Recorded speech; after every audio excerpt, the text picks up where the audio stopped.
Order, good afternoon and welcome to the Women and Equalities Select Committee. Today we're holding an oral evidence session on misogyny among young men and boys as part of our wider inquiry work on community cohesion. And I'm really delighted to be able to welcome our first panel, Jack Thorne, creator, writer and executive producer of Adolescence, among other things as well, and Emily Feller, executive producer of Adolescence as well. Welcome to you both and thank you so much for taking the time to be able to come to our committee. First of all, I want to say, if there is anything that you think you want to follow up before, during this committee, or you want to give a wider answer or a longer answer, please don't kick yourself afterwards that you didn't say it. Please write into us afterwards. You can always add that in as written evidence as well, because I know that whenever I leave a room, I think, I could have asked this, or I could have said this. So please don't worry about that.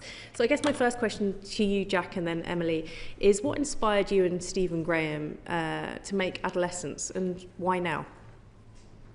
Well, it started with a really basic thing from Stephen, which is that he read a lot about knife crime being on the rise, particularly knife crime amongst teenagers, and particularly knife crime boys to girls.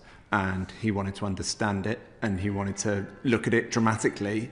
And we took that and then tried to create a drama around it, and create a drama using the one-shot template that was baked in from the very beginning, and tried to tell a specific story about a kid that commits this act.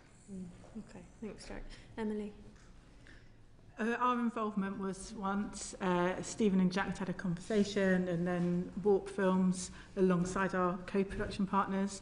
Our role is really to be working with the broadcaster and with the writer-creators and then helping deliver that project. So we're involved from the beginning, through the storytelling, through to production, through to the edit. And we just felt as passionately as Jack and Stephen did about the storytelling. We felt connected and engaged as parents to want to be involved in the show. Thank you. I think that's a good way to start. Curious. Thank you, Chair. Jack, what research did you carry out when developing and making the show? What did you learn, and did anything surprise you or stand out to you in your research? So the start of all this stuff is to research as much as possible, and basically you plunge your head into books, into the internet, into talking to people and trying to get a sense of everything. Yeah. Actually, what my research started on at first was how Jamie would be processed through the criminal justice system, in particular that first day. Yeah. And I knew that I had an hour to get him to an interview, and I had to do that as authentically as possible. Yeah. So that was my initial aim. The question was always, why did Jamie do it? And we knew that we wanted it to be a drama in which it ended with, in episode 1, it ended with, you knew that he did it. So we wanted to do a why done it, not a who done it, is the way we grandly described it. Yeah. And then, but answering that question was very complicated and involved a whole number of other factors. And one of those factors involved, Stephen said to me right at the beginning, I don't want to make this easy. I don't want this to be the sort of show where, it's because he had an alcoholic father, or it's because he had an abusive mother, or because the sort of drama tropes that you normally get in these sorts of shows. And that was a difficult thing to engage with, because it meant that I couldn't do the normal things that the drama tropes are actually very helpful when you're working on a show. Yeah. And so we then set about trying to work out a whole number of factors that would have affected Jamie, but I was still not finding something which felt right. I wasn't finding a complete character. And then someone that worked with me, Mariella Johnson, said to me, I think you need to look at incel culture, and I think you need to look at the manosphere. And as soon as I looked at that, that was the final missing piece. Now, Jamie is not a criminal because of the manosphere. He didn't do what he did because of incel culture. He did what he did because of a whole number of different factors in his life, and there are about 60 people that could have changed what happened to him. Yeah. But that was the missing ingredient for me, and that was the thing that surprised me, because I looked at incel culture, and I looked at that key sort of statistic. And Jamie, by the way, doesn't describe himself as an incel. He's described as an incel by other people in the show. But I looked at that key statistic of 80% of women are attracted to 20% of men. And I thought that if I was a teenager, that would have made a lot of sense to me. That would have made sense of my isolation. That would have made sense of my loneliness. That would have made sense of the awkwardness I feel a lot of the time. Yeah. And so that was the thing that then I thought, okay, I sort of know how to write him now. And I know what's influenced him, and I know about this ideology which concerns me that I feel like I can lean into. So did that sort of then feed into the different themes for each of the episodes? We noticed that each episode touches on a different theme. So you have one that focuses on his school, for example, another on sort of social media and things like that. Is that how you kind of came about that route? Yes, though a lot of those things were in place before I even worked out the motive. That because the thing was always, how do we create this complicated perpetrator? Yeah. And we always knew we had to look inside his brain, the psychology episode. Yeah. We had to look inside his schooling, and we have to look at the education system and how that has let him down. We had to look at his parents, and those were all the sort of key spheres of responsibility that we needed to understand, and his friends too, which sort of linked through all of those episodes. Yeah, that's great. Thank you. Emily, did you want to add anything? I don't have anything to add. Thank you very much. Thank you, Chair.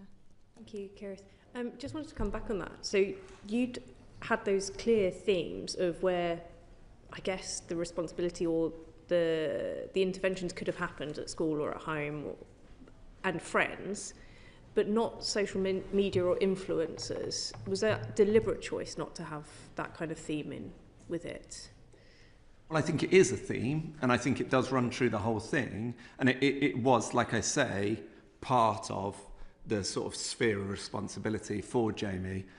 But that came out in different chunks in different places. As a dramatist, you're always trying to work out ways to tell a story authentically, where you can get inside something and then little bits come out in different ways. And so the social media felt like it could come out in all sorts of different ways through all the episodes. What I meant was that it's not like a specific influencer. It was the two of that relationship where he describes, for example, pornography. Anybody can see pornography. It wasn't the outside influence. It was the influence on social media amongst friends that was the biggest influence. It wasn't a named influencer, for example. No, there were lots of things that make up Jamie's complicated brain, and there's lots of things. You know, if I was to describe to you what Jamie's brain looked like, it would take me 9 years to describe it, because he's a complicated mess of things, as we all are, and so all these things play a role in his head. The social media thing I thought was particularly interesting because there were ideas within it, and when I talk to kids, which is the crucial thing, there are ideas within it that really troubled me. In terms of naming influencers, that was deliberate. A couple of people talk about Andrew Tate. They're the adults. The kids don't talk about Andrew Tate. The people that concern me when I was on my deep dive through, trawling through the internet and changing my algorithm and trying to understand what's being consumed by Jamie, were if you've got your Andrew Tates at the top of the waterfall, it was the people in the middle or the bottom. It was the 15, 16-year-olds. It was the 13, 14-year-olds talking to themselves, talking within the peer group. That was the bit that I thought would have the most effect on him. And that stuff is when, you know, it's people that get 5,000, 6,000 hits on their stuff rather than, 10 million or whatever it is. And that was the stuff that really I thought was most troubling, and I thought that was the stuff that Jamie would take most seriously. I think that's a really interesting take, because I think in terms of the media and politics in general, we talk about the big names, and the ones that, like you just said, is the adults that we are talking about, those influencers. And I think that part was really interesting, that there wasn't that. It was, as you say, from amongst the friends and from the middle to lower level kind of influencers that were the ones that were having the impact. Emily, did you want to add anything on that? No, yes. I think that it is how Jack really described it. It was talking about the social media and the dependence on looking for answers and understanding, is across everybody in all of the characters. The father, Eddie, talks about looking online for the gym and you know, what exercises he's going to do. You know, everyone is using social media, but one of the key elements and themes was how younger people who are still developing their ideas and still understanding their own identity are being influenced by everyone else around them of a similar age who are also still trying to understand their own identity. So I think that's where we got to with them. Yeah. Thank you very much. David. Thank you. Thank you both for coming in. I'll start with you, Jack, and then perhaps Emily, you can add to this as well. So you said you wanted to cause discussion and make change. So what conversations did you want to start as part of the show, and what messages did you want to convey? Well, first things first, we're dramatists, right? So we weren't like thinking like politicians when we were making it. We were trying to make a compelling drama that people would watch.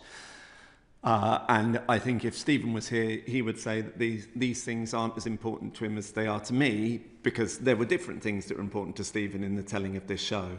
For me, I like drama as the starting point of conversation. I think drama works best when it poses a question, and the best bit about drama is the conversation that happens afterwards. You know, that I've always wanted to be someone that spoke to stuff that, you know, when I was growing up, things like, you know, Boys from the Black Stuff, things like Kathy Come Home, they spoke to me heavily, and I've always wanted to make the sort of shows that provoke those conversations.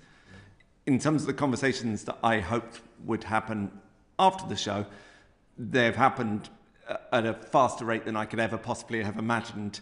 And the conversations, I think, work on all sorts of different levels. It's the conversations on the sofa. You know, I grew up watching EastEnders with my mum and talking about it with her afterwards. I still remember the stuff that we talked about and what it provoked in me and the lessons it taught me about my own humanity. And then conversations in the classroom, and I've been lucky enough to be part of some conversations in the classroom since the show aired, and it's been really interesting the things that have been provoked through those conversations that have led to a little bit of change just in the way that classroom management might work. In terms of at national level, at government level, I do think we need to think about children's access to social media, and I do think that what Australia is doing in terms of age of consent, you know, social media age of consent, is really exciting, and we should be talking about that because it is the Wild West out there, and boys are hearing things, and girls are hearing things which are really troubling and do affect them, and not just in the form of harm, not just in the form of, like, you know, that they go out and do harm to other people. They also do harm to themselves through it. You know, the amount of boys that I've talked to before and since about the way they look and what they're supposed to look like and how long they're supposed to spend in the gym and things like that. You know, there's a tremendous anxiety and a destructive quality to the internet, which I think we, as older people, do not understand, and that they're right in the middle of, and I wish we were looking for ways to save them from it. Thank you. Emily, did you want to add anything? I think that Jack's right. This is a form of entertainment, and I think that that's what we do. We want to entertain, we want to engage with an audience, and certainly one of the things that I felt really passionately about myself was the representation of the parents and the family around the children. And when I'm making television, I'm thinking, I really want an audience to watch, and if it makes one person just question one thing, just have one different thought that they might not have had whilst watching it, then that's fantastic, and you've managed to connect to somebody. And that's what we've done, but in droves and beyond our sort of wildest imagination. What was your one thing you wanted to ideally get out of this for the audience? For me, it was about connection of parents and their teenagers and understanding the importance of communication. And were there any messages that you'd envisaged that would have come out of the show that maybe weren't picked up? honestly, we've been picked over to an extent that I don't think any of us were expecting. So yeah, no, there's nothing that anyone's missed. I mean, I've read articles about sandwiches, like, you know, about 7 different articles about sandwiches that really shocked me. You know, like, you know, why her giving him a sandwich was an act of something or other, and it was like, whoa, no, I just had her giving him a sandwich. I didn't really think it would go this far. So yes, no, there's nothing anyone's missed. That's great. Thank you. Thanks, David. Alex. Thank you. Jack, to you first off.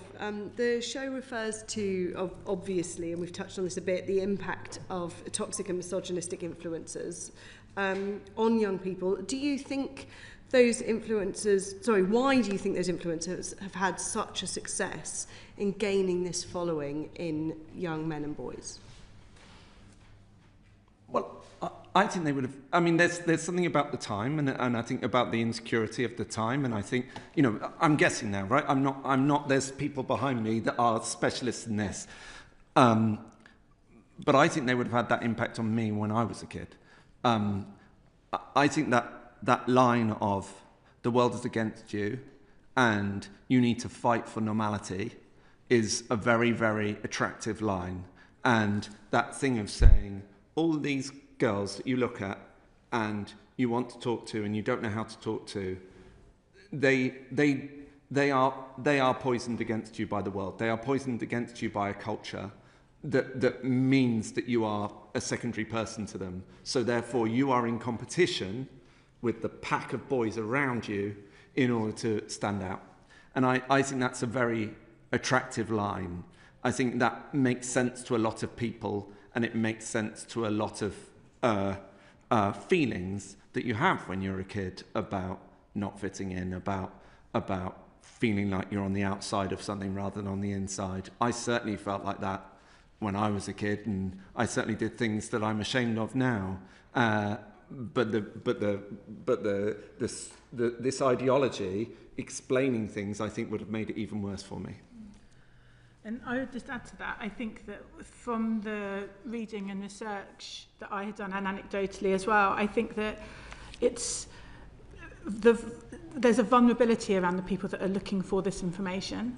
And I think that what you don't see online is as much, it is out there, is as much positive role modelling, because it doesn't scream as loudly enough. It doesn't need to. And so I think that people that are looking for an answer can find an answer, but that comes through the algorithms that will direct you to answers depending on what you're looking for. So I think that's... Yeah. Okay, so is it fair to say then that social media is turning the volume up massively on those messages? I think so, and on those feelings. You know, that these are legitimate feelings that they're feeling. You know, like, you know, that it's not that we're saying it's illegitimate to feel lonely and isolated and angry and all these different things, and it's found a way to tap into that. Yeah. Thank you. And so to Emily first, and then Jack. What extent, if any, have people who worked on the show been subject to personal criticism or even abuse since its screening? Jack can definitely speak to this more so. I'd start by just saying that we put an awful lot of safeguarding around our younger cast members in particular, working alongside Netflix in this particular instance. We didn't know how global it was going to become, but we did think that people were going to watch it, and it's the younger people that will have more of an online presence. So we wrapped people around with a lot of advice and a lot of safeguarding, and we haven't had too much of a negative response towards those people. However... Yeah, I've had a bit. And I'm very comfortable with it. You know, that I'm a bald, skinny, weird-looking man, and some people have made something of the fact that I'm a bald, skinny, weird-looking man, and saying these things, and that somehow my masculinity is the reason why I've questioned other people's masculinity. Well, if you look at how Stephen Graham looks, he looks more male than anyone else on the planet, I think. And so, you know, we're a combination of things, and we work together on it all. So yes, no, my looks have been put under the microscope a little by it all, but I'm absolutely comfortable with those questions being answered. And that's the thing when I talk about boys feeling like they need to look a certain way. When I grew up, my role model was Jarvis Cocker, right? And Jarvis Cocker made it okay to look like I do. If you're being told constantly the only way that you can have any legitimacy is if you've got muscles, that's hard for some boys. I would have found it very hard because I don't grow muscles very easily. So actually the criticism that you've been getting is the same symptom of the problem. Exactly. That the show is highlighting. Exactly. Right? So it's Exactly. an exacerbation. Okay, so my follow-up then is some of the criticism of the show. There have been suggestions that the show maybe wrongly portrays incels to be violent, whereas in practice incel violence is rare. That's how the criticism goes. Is that a criticism you accept? Jamie doesn't describe himself as an incel. So Jamie isn't an incel committing violent acts. Jamie is described as an incel by others. Yeah. So it's a totally different thing. And no, we're not suggesting that incels commit violence. And we're not suggesting people who consume the manosphere stuff commit violence. What we're suggesting is that this combination of factors affected this boy in a very negative way that led to this harm being done. Did you have anything? I don't have anything to add. Thank you. Thank you very much, Alex. Christine. Thank you very much. First of all, apologies for coming in late. Can I say how much I enjoyed the programme? I found it incredibly thought-provoking. The Prime Minister actually said that as a father watching the show of this teenage sons and daughter, it hit home hard. And after he said that, it was made free for viewing in UK secondary schools. But I wanted to ask, Emily, schools weren't intended to be your primary audience, were they? So with everything that you learnt about teenagers and your research and everything that's happened, the political reaction, do you think that watching Adolescence in a school environment is the best way for children to learn from it? You're absolutely right. Having it accessible to schools was... I don't think I've really heard of many dramas at all where that's happened. So it's a fantastic, thing for Jack and Stephen to have achieved with it. I think my feeling around that is it isn't a problem with the children. It isn't a problem with the school. I think that if watching the show allows a stepping stone for adults to have these conversations with each other, with the young people, for young people to have conversations with each other, then I think that it's a fantastic thing to be happy to go on. I think that to discuss the themes around it, I think to support that watching experience, to understand why people are watching it, then I think that it would be a really fantastic opportunity. Do you think it needs a more structured debate possibly in schools around it?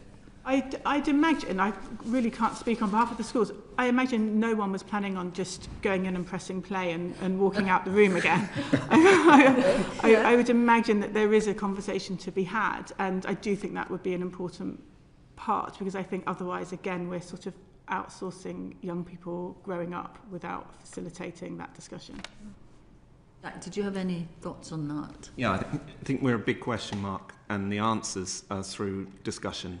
And so we're not suggesting that we're the answer to anything. And so if there isn't a conversation as part of it, then it doesn't work.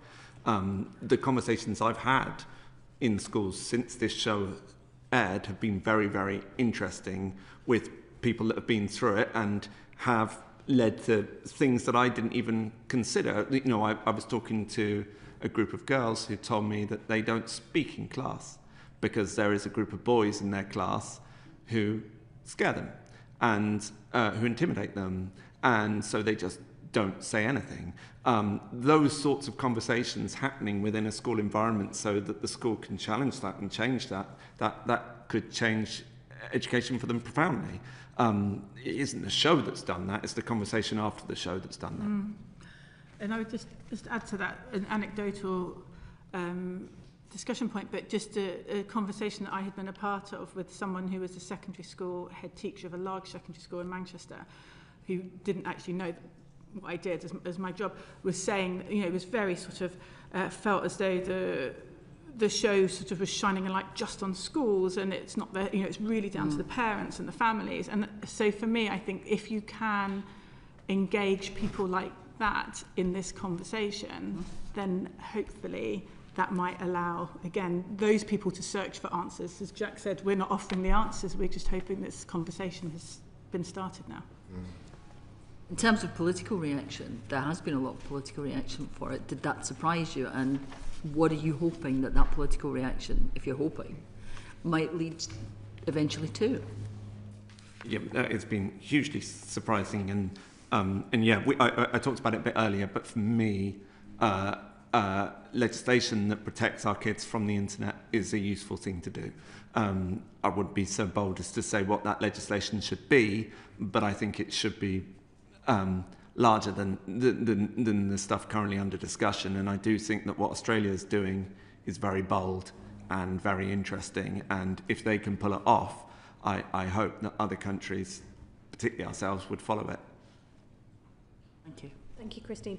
I just wanted to pick up on one of the points where Christine had left off around facilitating conversations. Emily, you said that this isn't just we're not going to outsource, or we shouldn't be outsourcing young people to whether it's the internet or whether it's television programs. You mentioned that there are some places that are facilitating that conversation and having good impacts. Is it possible for you to follow up in an email some of the examples or some of the schools that are doing it well, so that we can see what they're doing and perhaps learn from that for our committee? Yes, and I believe Tender are very involved in the rollout, and they are a brilliant group of people that are thinking very seriously about discussions that happen afterwards. So yeah, no, we can absolutely do that. Perfect, thank you so much. Catherine. Thank you, and apologies as well for being late, but thank you both so much, and thank you for bringing this programme to us. For me as a mum of 2 boys, it's been really, really important. It's opened up really important conversations for me, but also I was a governor before I became an MP of a secondary school, and sexism was at best hidden, and kind of a little bit under the radar. And now what I think, talking to parents who've still got children at secondary school, it's not hidden and the misogyny is out there. I had one example that my son's told me quite a while ago now, of a woman teacher being, a football was thrown at her during break time by a group of lads. And she couldn't do anything to stop it. And I think she was even too scared to deal with this behaviour. Now, it was obviously she was targeted because she was a woman. So if teachers are facing this, then, you know, what about our young girls? So a question for you, Jack. Based on your research for this show, what strategies do you think government and schools should implement to combat misogyny and better support young people? I know you've talked about some of this already, but are there any other things? I'm not a specialist. So I don't think I would be able to say this is what the strategy should be. I just think there should be attention upon it. And the sexism really surprised me too. It surprised me in the research. It surprised me in the reaction afterwards. You know, I think schools are very different than the schools we grew up going to, and that celebration of masculinity that this stuff is about has caused serious problems in the classroom and out of the classroom. And do you think, just building on some of the things you said earlier about the internet, do you think there should be stronger laws for online platforms to prevent the constant serving up of misogynistic content to boys? Yes, very much so, and I think it should be the platform's responsibility as they're making it in Australia, and I think that at the moment they are making money off it, and that is a real problem. You know, that these people are actually have found a way to market misogyny, and that's a problem. And I just want to add two things onto it. It would just be from some of the reading and conversations that we'd had during the research, also talking about critical thinking for young people in schools, and also not needing to focus on secondary schools, but this actually starts at primary schools. And I think that's really important, to be understanding words like banter. What does that mean to younger people at primary schools? I think that I don't think it is something that stops when it starts when you're 11. I think it's something that starts when you're much younger. Thank you, Catherine. On that, with the you said that at the start you talked about changing your algorithms, altering your algorithms. How easy was that to do? And you'd said about learning about the level of sexism happening within schools. Did it surprise you, any of the content that you were seeing, once you changed your algorithms? Very much so. And the thing is, it's not like click on this and you'll see why women are wrong. It's click on this and we'll talk about Minecraft, or click on this and we'll talk about June, and then you're watching someone talk about Minecraft in June, and then they slip into what their day was like. And that's the stuff I think that's really problematic, because that's the stuff that kids just consume generally. You know, you don't have to, and in terms of changing my algorithm, no, it didn't take long, though it still has an impact now. So, I've kept those accounts. I lurk. I'm a lurker rather than I don't declare who I am. But that I still see a lot of that stuff, and I still find it very troubling. But yeah, no, it doesn't take long. I think there's research that it takes 23 minutes or something like that for it. Just if you're just generally browsing, for you to come across this stuff, it's very, very easily consumed. Okay. And Emily, did you, with your research? No. Sorry, go on. Did it happen with your research as well, with your changing of your algorithms, or were you didn't do that? I'm not on social media. Oh. So I don't... There's this collective sigh of envy, I think, probably around this table, yeah? I don't have... I will have an algorithm for many other things, but specifically on social media, I wouldn't have had different videos coming up to me, because I don't look... All that stuff was my responsibility. Your responsibility, yes. Okay. So you can't unsee those things. In terms of marketing misogyny, how are they making their money? Is it through advertising? Is it through some of the influencers promoting things? Or how are they or is it, you're talking about the platforms making the money out of? Yeah, I think I'm talking about everyone making money off the whole thing. And again, I'm not someone that's specialist enough to be able to answer that question. Okay. And in terms of the social media used, what sort of social media was primarily being used by young people? I went all over. I was on X. I was on TikTok. I was on Insta. It was everywhere. It wasn't like you can say, oh, it's this spot or this spot. Okay. I mean, it's just that we've had evidence from faith groups as well as part of community cohesion, and they had said that there's been a notable change. Since Elon Musk took over X, for example, a lot of the Jewish groups don't bother even trying to engage with it now to take down anti-Semitic material because they just don't get a response. Right. And I think that every group that we've spoken to or heard from, and individuals that we've heard from, that it's got a worse place in terms of Facebook and X. But these are the mainstream ones. They're not even the ones that, if you are going to look for things that are deeply unpleasant, necessarily, that's your go-to place. It was really interesting because people said, when I've said this stuff about, maybe we need to think about nature consent, maybe we need to think about these things, and they've gone, well, that would just send it all underground, they'll just end up on Reddit and those sorts of things. And it's like, well, no, a small group will do that. And that small group have already been polluted, and it's about protecting my kid's 9. It's about protecting the kids that are just growing up and are just consuming things because they're consuming things. They're not going looking for this stuff, and that's the stuff that worries me. It's where it comes inadvertently at you rather than you look for. If you look for Andrew Tate videos, then you should watch Andrew Tate videos. It's when you're looking because my son is a huge fan of Tim Burton. And you start looking at that stuff, and then it takes you into a whole different realm, and then suddenly he's watching stuff that makes me uncomfortable. Yeah, my kid is terrified of Tim Burton. She'll get I'm frightened of Tim Burton. Rosie. Thank you, Chair. I just want to talk about TV more generally. I think we all thought the drama was incredible, and I'm a fan of Best Interest as well. That was extremely moving.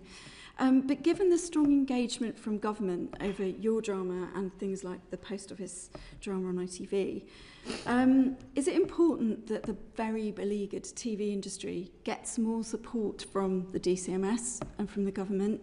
I'm declaring that my partner is a documentary maker, and 75 to 80% of TV industry professionals aren't working. and that includes lots of my own constituents in Whitstable. If you agree that they need to, what might that look like? Want to start? What?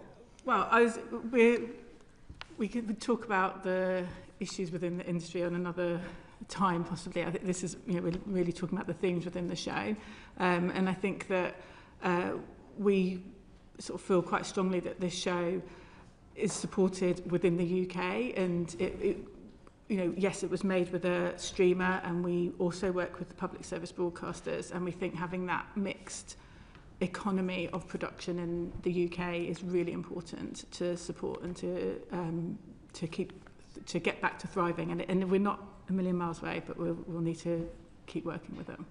So is it significant that it was Netflix and not, say, the BBC? Or? No, I don't think so. I think it was. I don't know. We will never know if it would have been as global if it was with somebody else. However, we had a fantastic working relationship with the platform on this particular show. But as you mentioned, a different show that Jack's worked on, a different shows that Warp have worked on, it's important for us that this mixed economy of broadcasters stays and works well within the UK.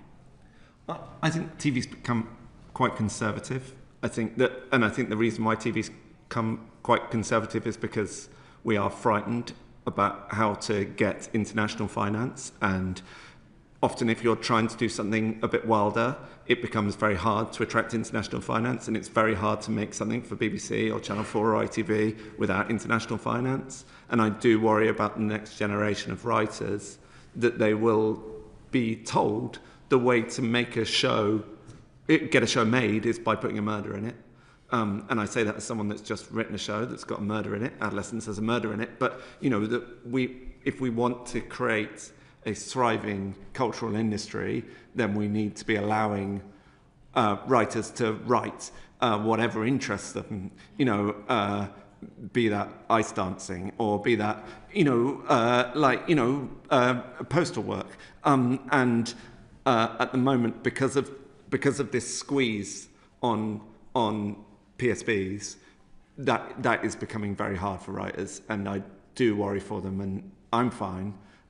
People in my generation, there's a lot of us that are fine. The younger ones, where they've got new stories to tell that will change the way we think about their generation, they're perhaps not being given the same scope that we were, and that does concern me. Thank you. Do you think it particularly impacts newer writers coming up from different sectors of community, working class writers, for example? Yeah, absolutely. Yes. Working class writers, lower middle class writers that don't live in London, writers that find it hard to be in London, but all writers that have got interesting stories to tell, you want them to be given the opportunity to tell those interesting stories, and I think they're being squashed. And I don't think it's anyone's fault. I don't think the BBC can be held at fault for that, or Channel 4 can be. I think it's the way that the industry currently is. And I think, yes, some support for it would make a huge difference and might change. If we can change this model of, it requires international finance to make a show. If we can change that model, and there are a lot of people trying to change that model within the industry and without, but if we can change that model, then we will start seeing, I think, more interesting shows made. Thank you very much. Thank you, Rosie. And I think that that's really important, not just because they're interesting shows, but because for the equality and the diversity angle of some of the stories that we are being able to see and are hitting our screens, I think that's incredibly important that we do have that access. And I think TV changes things. Yeah. I think TV has enormous power, and I think it speaks to our culture. And if the wrong TV is being made, then culture is being spoken to in the wrong way. If it all becomes about murders, then how are we going to see different? I'm part of the TV Access project that is trying to get more disabled stories told and more disabled storytellers in television. If we can do that, we might change the way that people treat disabled people in this country. And that came out of COVID, and that came out of a feeling that disabled people were way too easily disposed of during that time. And at a time when disability is still disabled people are still under threat. we need stories told. Emily just told a beautiful story for the BBC that involved deaf people. That it's called Reunion. It's amazing. That this stuff matters. Thank you very much. Thank you. Following on from that, and the fact that before we started today in our private session, I just mentioned that I'd had a meeting with an Italian senator who had watched and had seen and had loved and wants to learn more about your work and the show Adolescence. David had also, who had you met from Argentina? So Jess Phillips, who's in our home team, she does a home office team. She does a lot of work on, as you probably know, you've met her, both of you, on this area, and she met with the Argentinian Home Secretary yesterday, who also mentioned your work and was deeply admiring of your work as well. So she said to mention that to you. Very nice. Yeah. It's had huge cut through, which you both said you didn't expect to be reading so many articles about sandwiches and all of those sorts of things. Are you planning any follow-up work in this area at all? We are.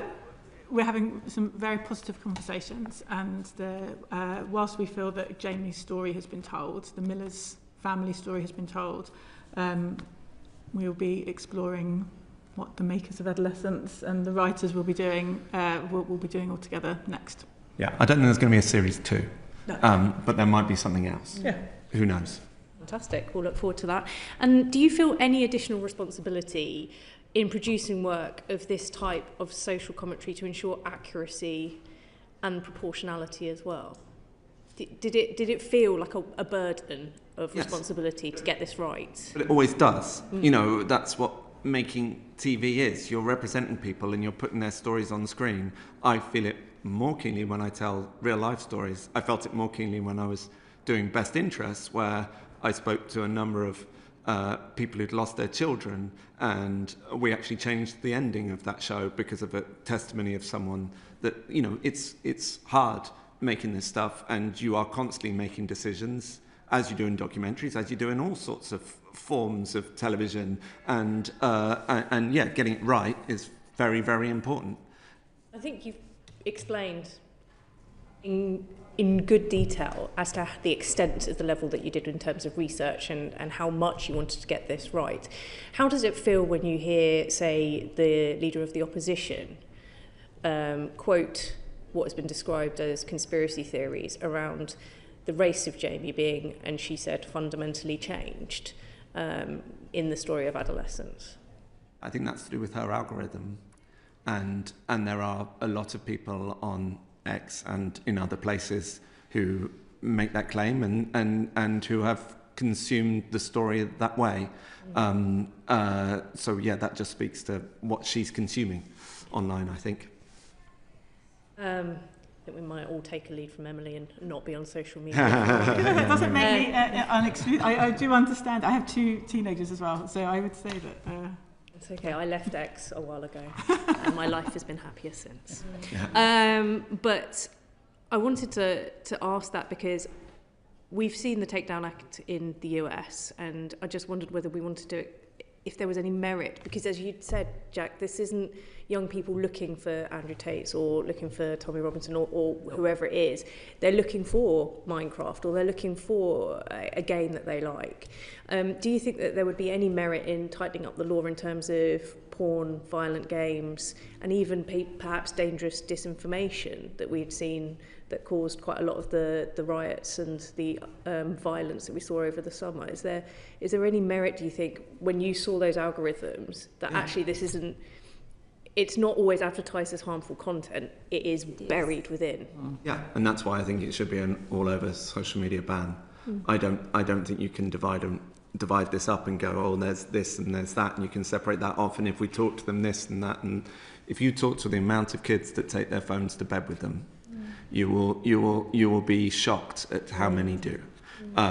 It is assumed, because I think the chattering classes, you know what I mean, like, might restrict phone content upstairs, that most kids leave their phones downstairs and go up without it. Actually, an awful lot do. I wouldn't guess at the numbers, because I don't think there are numbers out there. But and that thing of what a kid is consuming at 2 a.m. when they wake up and they feel alone, that's the stuff to stop, whatever that is, because it's speaking to a part of them that needs help, and this stuff doesn't help them. Thank you. I think that's a really powerful point to end. Does anybody have any other questions before we go to panel 2? Thank you. Yeah, I actually just wondered, it was something you were saying with the fact it was made by Netflix and all the international money that needs to be raised now to PSBs are, as you said, being squeezed in this country. Should we be looking more to the public service broadcasters to have more of a responsibility to make dramas which are thought-provoking? Because thinking back through the ones which have been the Post Office drama, right back to Cathy Come Home, I think the only one that was done by a public service broadcaster was It's a Sin by Channel 4. So do we need to request or put pressure on or suggest that actually that's a place where the public service broadcasters have a role, is to do that sort of drama? I think they do feel that responsibility. And I think if you watched Reunion, I know I'm now advertising a show, I was not part of Reunion, let be clear, but you know what I mean? Like, if you watch a show like Reunion, that has fundamentally challenged the way that stories are told. By using sign language to the extent it does, it's changed the way that drama works, and the way that BSL works is different to the syntax of the English language, and the subtitles don't work the same way. Exactly. So everything has changed because of the way that they told that show, and they told it authentically, and they told it properly, and they told it with a disabled writer.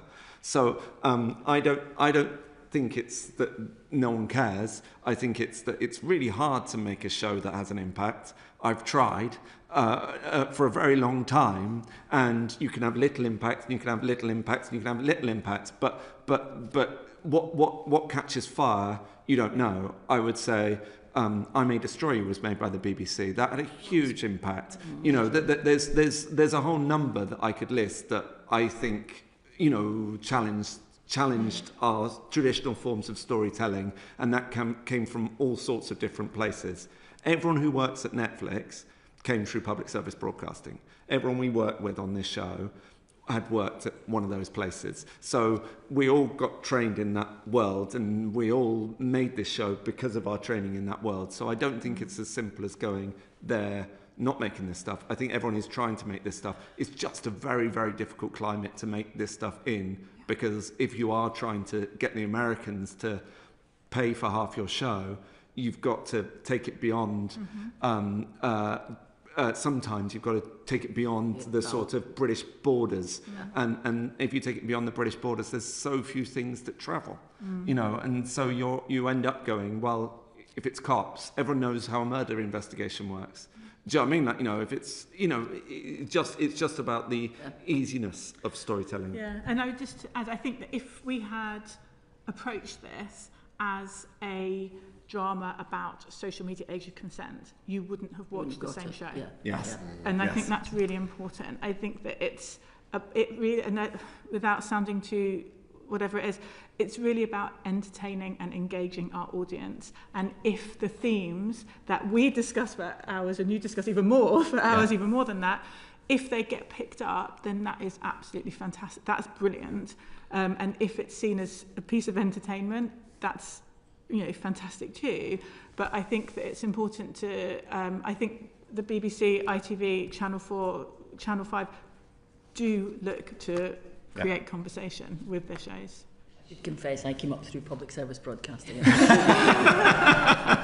Thank you very much, Emily and Jack. I'm really grateful for your time, and thank you for what you've created, which is not just a fantastic and thought-provoking and incredibly moving show, but a conversation which I think all needed to be had, and I'm really grateful for your time today. Thank you very much. Thank you very much. Thank you. Thank you.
Thank you, and thank you to our second panel.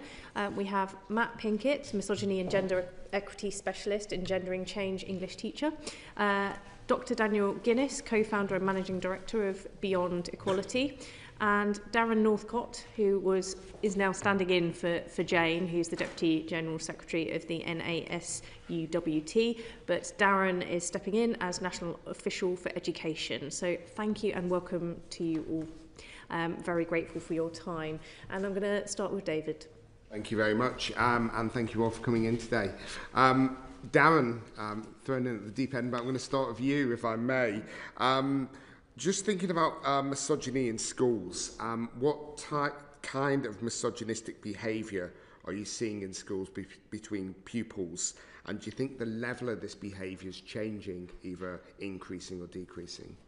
That's a really important point. Our members report to us consistently and more than they ever have done misogyny in schools between pupils, but also, I think, picking up on the question that was raised earlier, between pupils and female members of staff as well. So misogyny is becoming a very unfortunate but more deeply rooted characteristic feature of too many of our schools. That's the very clear message from our members. Matt, do you have any views on this? Yeah, I totally echo the what was said about the misogyny and the sexual harassment that's happening to female staff. It's rife. I don't think there's enough being done to protect female members of staff. In keeping children safe in education, there's guidance as to what constitutes child-on-child sexual harassment, but I can't find, I might be wrong, but I can't find any documentation which outlines to members of staff exactly what constitutes child-on-staff sexual harassment. In fact, I often think that as teachers we're expected, because we're adults, oh, that boy's just put something in my body, or that boy has just called me a name. Well, I'm the adult, so, and he's just a child, he's just learning. The amount of female teachers I've spoken to who have been sexually harassed, physically sexually harassed, and I mean it when I say women have had things put in their bodies by children, and then the day later, or even an hour later, they're expected to carry on teaching that child. So I really do think that the government needs to put some guidance in place. There's advice from the unions, but actually no, as far as I can see, any guidance, and of course it's happening to male teachers, but largely it's happening to female teachers. And for some female teachers, it's not just every so often, it's lesson to lesson. I just want to jump in on a couple of points you both made. So I think you're both in agreement that there seems to be a rise in this type of behaviour in schools. What do you think's fueling that rise? I think we've just had a really interesting session about a TV drama, but a very important one that I think has touched on many of the contributory factors that we're seeing behind this rise in misogyny in schools. I think one of the really important themes that was touched on in the evidence we've just heard was that, yes, social media plays an important part in that. Sometimes it can be an accelerant, but there are a whole range of other influences on children and young people that can lead to profoundly inappropriate behaviour. So social media is a really important aspect of it. That's absolutely right. But it's directed and has more of an impact on particular children who are vulnerable to those kind of messages. And again, that I think reflects what a lot of our members tell us about why children begin to exhibit these behaviours with all the problems that we know come with them. Okay, thanks. And Matt? Yeah, I think many boys are confused as to how to be a man, and many boys do want to be men. From age 11, they cannot wait, for that first pint with their dad or whatever. They're performing a masculinity, and on one hand they're hearing all these mental health campaigns saying that boys need to talk more. They talk, and then either nobody listens or all their friends poke fun at them. They're told you don't have to be strong, and yet it's always the strong boys that get picked for the team. So I think many young boys are struggling to navigate masculinity. I've had boys come to me and say things like, "Am I allowed to hold doors open?" I want to have a consensual sexual relationship with my girlfriend, but what if one day we split up and she accuses me?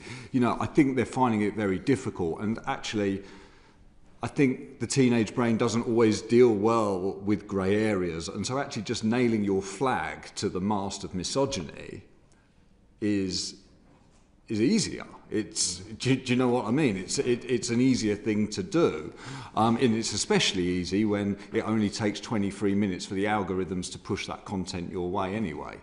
You know, when we were at school, if you got rejected or dumped, you know, you'd write some bad poetry, go home, cry for a week or two. What these kids are doing is they're going on the internet and they're being told, well, if you want to be attractive to women, or if you've been dumped, well, you need to assert power over her. That's what women or girls find attractive. And so, yeah, I just think they're going through some grey areas that they're finding it hard to navigate, and misogyny provides something concrete that they can understand.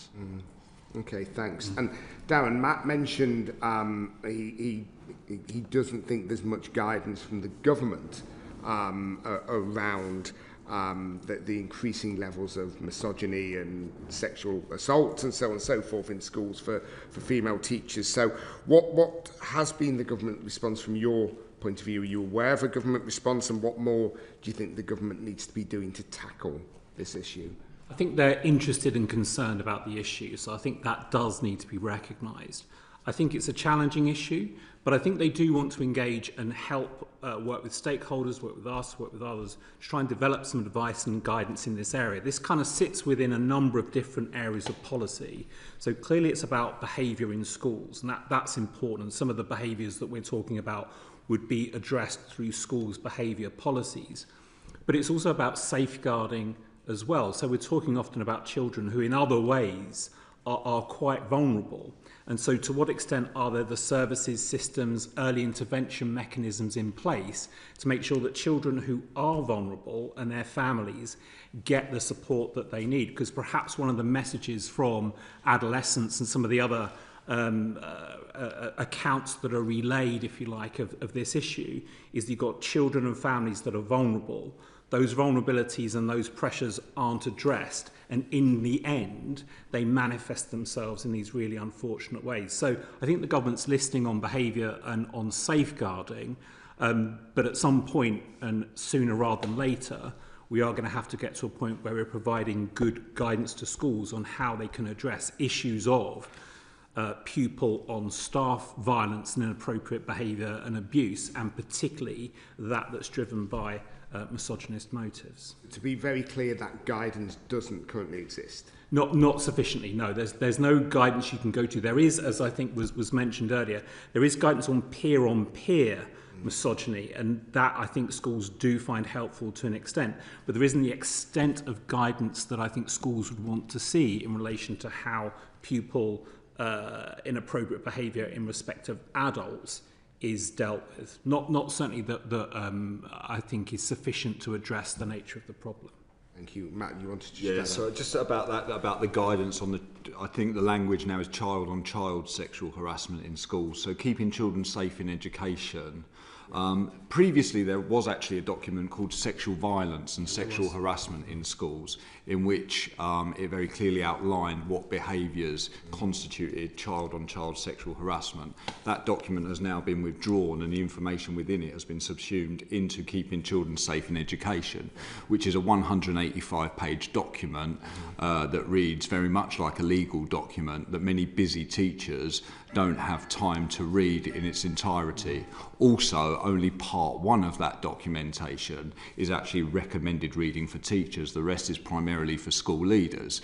So in that first part of the documentation, it says that teachers need to know what sexual harassment looks like, but actually it's not until part 5 in which there's some guidance as to what sexual harassment actually is. So again, I think that you could be doing lots of teachers, because the teachers I speak to, and I think the evidence bears this out as well, I think nearly a quarter of teachers feel uncomfortable, 27% according to UK Feminista, feel uncomfortable dealing with sexual harassment. And when I talk to teachers, a lot of them just don't know that what they're seeing is sexual harassment. And I'm sure there's a quiz I do with teachers in some of my training sessions where I give them 4 or 5 scenarios according to the guidance. Is this sexual harassment or not? And I've never met a single teacher that's got everyone correct. And it's not because they don't want to, it's because the guidance isn't clear enough. So I really recommend that a short 2 or 3 page document that exists on its own that is mandatory reading for all would go a long way to solving the problem of misogyny in schools, because at the moment children, teachers, stakeholders, parents just don't really know what misogyny is, or sexual harassment is at least. Is wolf whistling sexual harassment? Not according to the guidance. Is pulling down your friend's trousers for a laugh sexual harassment? Well, yeah, according to the guidance. So, there's some grey areas that need to be clarified. Before Dr. Guinness comes in, can I just ask, because we're talking about schools and you keep saying there's no guidance in schools and teachers are reporting this, just to be clear, are we just talking about secondary schools or are we talking primary schools as well? I'm speaking as a secondary practitioner, yes. Okay. We certainly hear examples of that kind of behaviour in primary schools as well as in secondary. Okay, thank you. I think that's useful for us to know. Did you want to come in very quickly, Dr. Guinness? Sure. Yeah. Very quickly, yeah, it will be my ambition for sure. Yeah. I think there's something really important to see here about the different forms of misogyny that are coming out, and actually how it includes things like objectification and sexualization, both of young women and girls in the class, but also of teachers.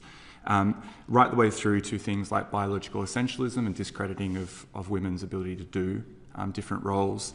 And that there's often here contradictions that are coming up for young people. And I think this was one of the great things that came out of the television drama Adolescence, right? Like those contradictions where the boys be reporting back to us at the same time that the girls are outperforming them and far cleverer than them in classroom and keep on getting these plaudits, and at the same time that women are inherently not as smart as men. And it's those sorts of contradictions are quite difficult to challenge, because it's not a factual piece of information that we need to provide to young people here. It's a different type of education. And this is, we can see this in other parts of tackling this misogyny issue. It's not an information shortage that young people have. Now that over the past 10 years, we've seen a massive increase in the level of knowledge of the young people that we work with. And we work across, we're working with about 7,000 different young people a year. They're aware about these issues. Social media has actually helped in that regard. However, how they respond and understand the sorts of discussions we talk about are very variable, and quite often for them, it's they're seeking out to behave at a low level. They're seeking out to behave in these misogynistic sort of ways as a form of humour and as a form of trying to gain social capital amongst their peers, and that's leading to a broad normalisation of these sorts of behaviours amongst those cohorts. So what we need to be doing here is actually seeing this as being a primary prevention issue, as opposed to something where we're working only with the people who are already at like a extreme violence or extreme form of misogynistic type of attitude. We need to be addressing this right the way across the school, and I would say a lot of that work gets dumped on teachers without additional training, without additional support. Or with not very much, as we've already heard. And there's a huge role there for organisations like us and other experts who specialise in this work. And what's more, there is some responsibility that school teachers, other staff and parents have to take for their responsibility in actually reproducing some of these problems. Like if we run focus groups with girls or young women in schools, they'll often report back some of the gender differences in behavioural management that impact upon them, that can actually reinforce some of the sexism in classrooms. They'll report back in the most extreme examples about male teachers commenting about their appearances in front of the classroom. So these things, I'm not saying this is happening at every school and everything, but these are issues that might not be on the radar, that we need to make sure we say that this is not just the young people have a problem that we're trying to fix, but we need to actually build up these institutions with proper resourcing and proper support from top to bottom. Thank you very much. And just a final question from me. you've obviously heard the evidence from the team from Adolescence, and you mentioned it as well, Dr. Guinness. Obviously, the government's desire is for this show to be shown in all secondary schools. Do you think this is a good idea? Do you think it's a supportive idea for starting to open this conversation up? So we'll maybe start with you, Darren, and then just go quickly along the line. Obviously a really powerful resource, and I think it's led to a lot of interesting conversations. I don't think you'd want to mandate that every school should be showing this particular drama. They may have other approaches that they might want to adopt. So as a union, we certainly wouldn't say you should do this, but I think we would very strongly commend it to schools to think about it. But also the point that I think was raised in the previous evidence session is really important. It can't just be a question of just showing the drama and that's it. There has to be a structured conversation and dialogue around it. I really was taken with the comment that the show itself is a question mark. It's not a series of answers, and it should be a prompt for, if it is used, it should be a prompt for discussion. But I think the evidence of schools that have used it in a thoughtful way is that it does prompt conversations and discussions among the pupil population that sometimes it's quite difficult to commence or begin or to stimulate. So, as I say, I think it's quite a powerful resource, and schools are using it and using it well. Would anyone else like to contribute yet? Yeah, absolutely. The themes are very important, and we need to have conversations about the themes, but we should have them in ways in which are well-resourced, that are expertly guided, that are best practice. And for schools to do that via showing a TV program, I think is going to be very challenging. I agree, it's up to the schools to make that decision, but it's going to be very challenging. I think if it's a question mark, the question mark has really hit home for the adult population, and I would prefer to recommend it to teachers and parents and have a conversation with them about actually how do you help your young people. Because we know that when we speak to young people in our youth advisory groups, they can recognise the stories, but they don't recognise necessarily themselves in that character of Jamie. They're at a distance from that character, even though he's a crucial character for us as a society to understand, as are those other young people in that show. Interesting, thanks. Thank you. Thank you very much. Okay. Thank you. Kiris. Thank you, Chair, and thank you all for coming in. We heard the first panel there mention the manosphere. So Matt, I was really interested from your experience, to what extent do you think social media is having an impact on misogyny amongst young men and boys? Yeah, I think it's having a huge impact. I think when the boys I do workshops with and the boys that I speak to up and down the country, the older they get now, as I think Jack mentioned in the previous panel, Andrew Tate is actually a bit of a joke now for those older boys. Also, interestingly, the popular boys. It's not the popular boys that like Andrew Tate. Andrew Tate teaches boys how to be strong and good looking, and the popular boys, rightly or wrongly, are already that in many school communities. But yeah, it's lower down again, I think Jack said, it's influencers on YouTube with just 6,000 followers. There's lots of copycat Andrew Tates, and I do think actually I wouldn't go as far to say that Andrew Tate isn't a problem. I think if we can tackle Andrew Tate and his pernicious influence, then it sends a good message to all those who are trying to grift and earn a quick buck by copying his model. For me, it's not actually the overtly misogynistic stuff. I think there's issues on there like body image. I think the emphasis on dating. I even think the mainstream media, things like Love Island, where people are talking and using phrases like body count, which is a military term for how many people you've killed, to refer to how many people you've had sex with, which is deeply problematic. And the fact that lots of parents and teachers are watching this programme with unbridled glee and talking about it. So is it any wonder that this misogyny and this toxic kind of coercive control that you see in a lot of relationships is filtering down into the the male communities that exist within a school. So yes, social media is a problem, but I don't necessarily think the mainstream media should be let off either. It's not just what they're watching, it's what they're seeing in their daily lives that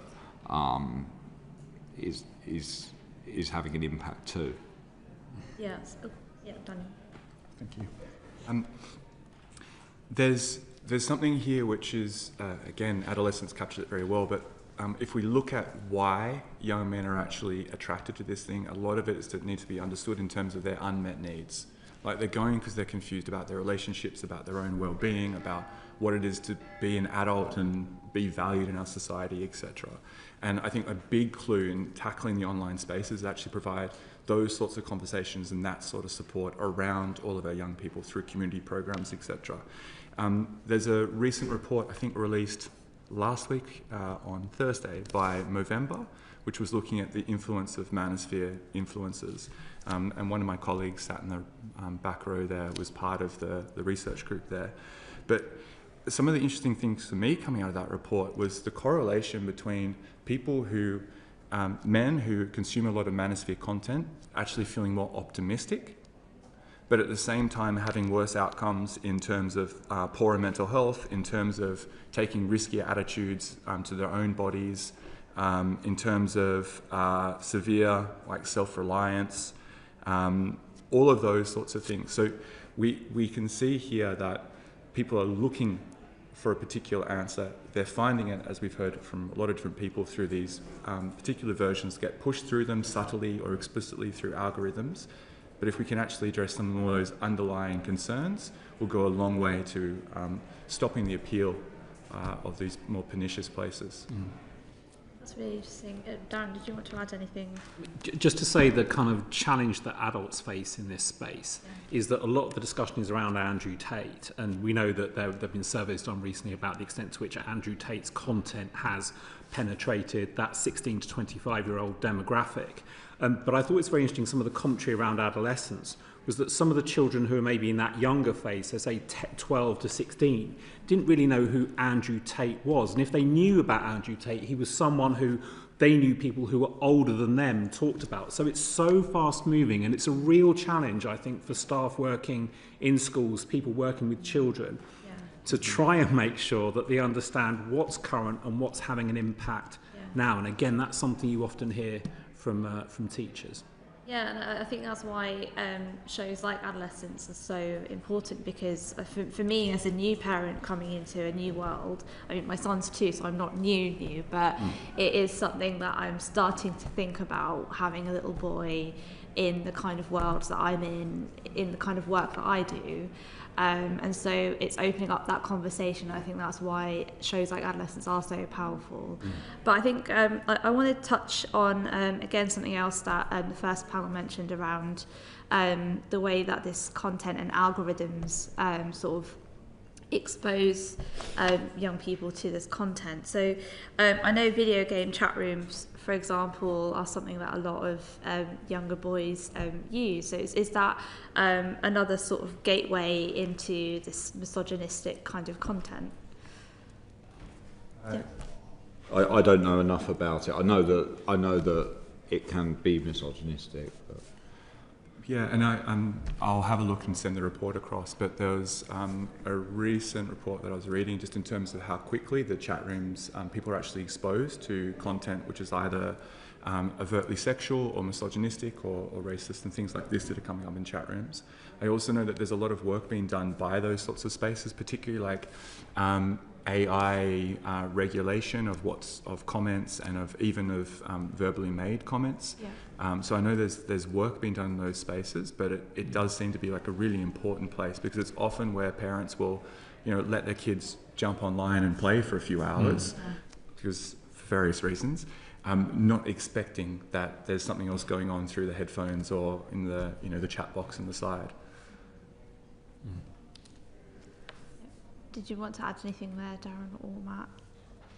I think maybe we might come on to this in terms of what can actually be done to address this problem, and I think that example maybe of of game-related chat rooms, I think shows that part of this has got to be, I think you were talking earlier about critical thinking, about how children, young people can be given the skills and the tools they need to reach their own sound judgments about what they're confronted by. That seems to me to be at least part of the solution here. So how can young people perhaps test the veracity, let's say, of an assertion that they come across online or in a chat room?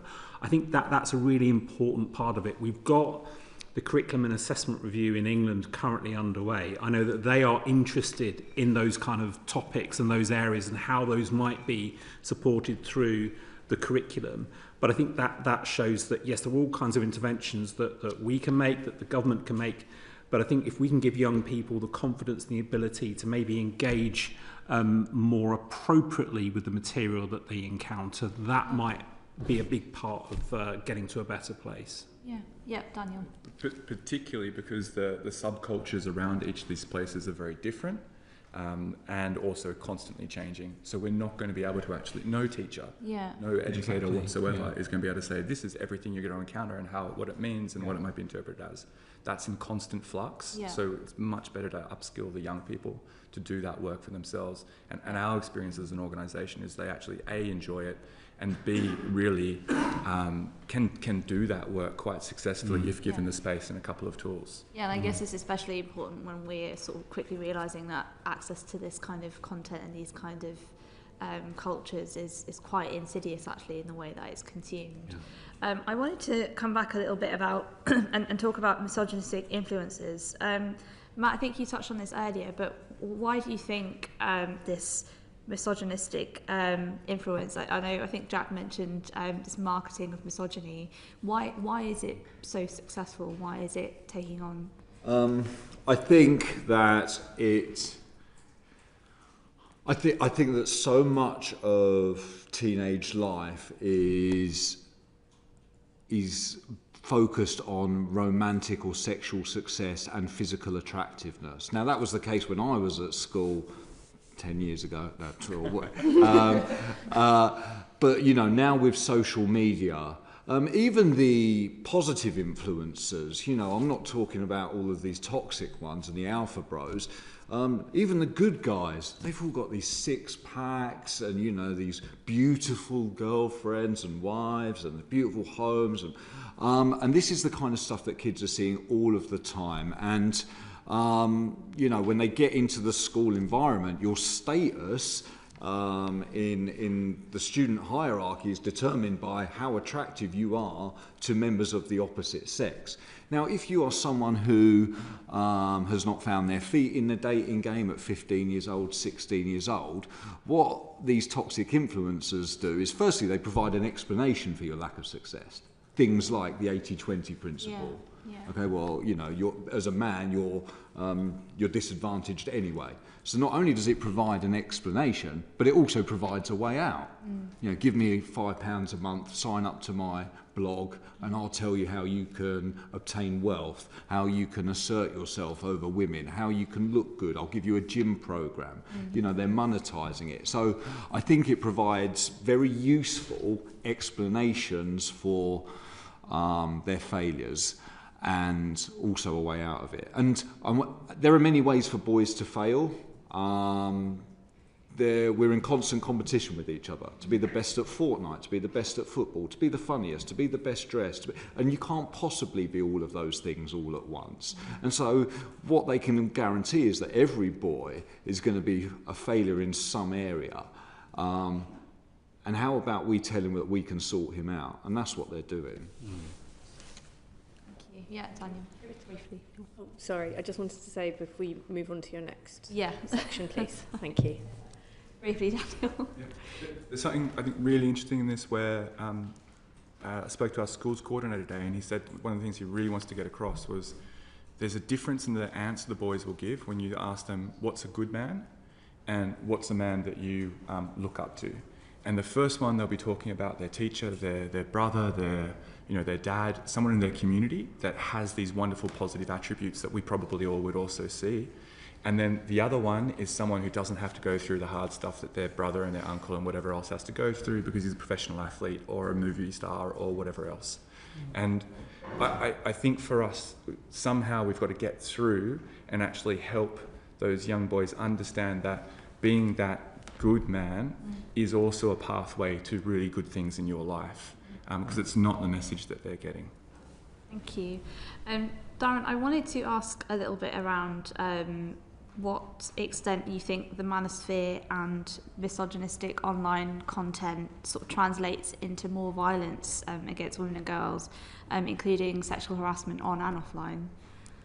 I think it does, because I think teachers tell us that it does, that it's a significant contributor to that. So the material that children and young people access online, here we're talking about material of the misogynist nature, but there are other forms of insidious content that young people are accessing. But if we think about misogynistic material that young people access online, we know that reinforces flawed belief systems, and it does lead then to inappropriate behaviour. So there is a clear link. It's more complex. I think the evidence we heard before was really, I think, compelling in terms of this is a complex issue, and maybe sometimes it's oversimplified, but there is a clear link between what children and young people access online, how it reinforces inappropriate belief systems, and then in some circumstances how those beliefs can then manifest in behaviours, abuse, violence that are wholly inappropriate but are related to the kind of ideologies that young people have accessed.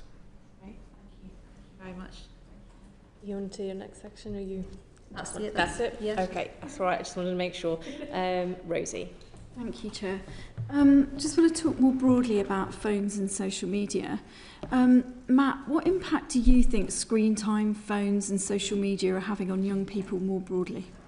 It's tiring them out. It's exhausting mentally. You know, the pressures that it puts on them, particularly young girls, in terms of how they're meant to look and act, but also boys.